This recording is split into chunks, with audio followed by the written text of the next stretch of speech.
नालागिरी हाथी और गौतम बुद्ध।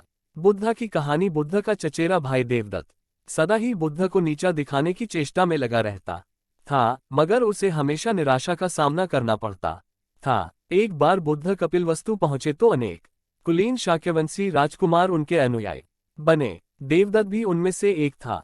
कुछ समय पश्चात देवदत्त ने भी कुछ जादुई शक्तियां प्राप्त की और एक बार उनका प्रदर्शन मगध के भावी सम्राट अजातशत्रु के समक्ष किया। वहां वह एक शिशु के रूप में प्रकट हुआ जिसने सांप की मेखला बांधी हुई थी। तभी से अजातशत्रु उसे परम आदर की दृष्टि से देखा करता था। कुछ दिनों के बाद देवदत्त मगध से लौटकर जब संघ में वापस आया तो उसने स्वयं को बुद्ध से श्रेष्ठ घोषित किया और संघ का नेतृत्व करना चाहा। भिक्षुओं को बुद्ध से विमुख करने के लिए उसने ये कहा है कि बुद्ध तो बूढ़े हो चुके थे और सठिया गए हैं, किंतु भिक्षुओं ने जब उसकी कोई बात नहीं सुनी तो वह बुद्ध और संघ दोनों से द्वेष रखने लगा।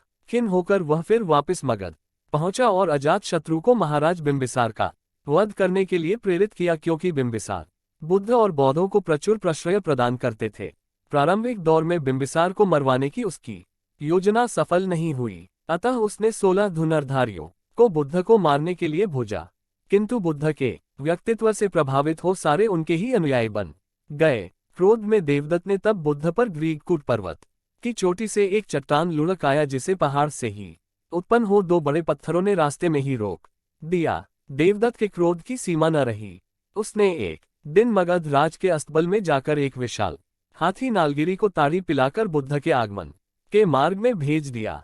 नालगिरी के आगमन से सड़कों पर खलबली मच गई और लोग जहां तहां भाग खड़े हुए। तभी बुद्ध भी वहां से गुजरे। ठीक उसी समय एक घबराई महिला अपने बच्चे को हाथी के सामने ही छोड़ भाग खड़ी हुई।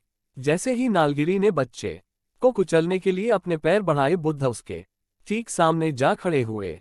उन्होंने हाथी के सिर को थपथपाया। बुद्ध के स्पर्श से नालगिरी उनके सामने घुटने टेककर बैठ गया।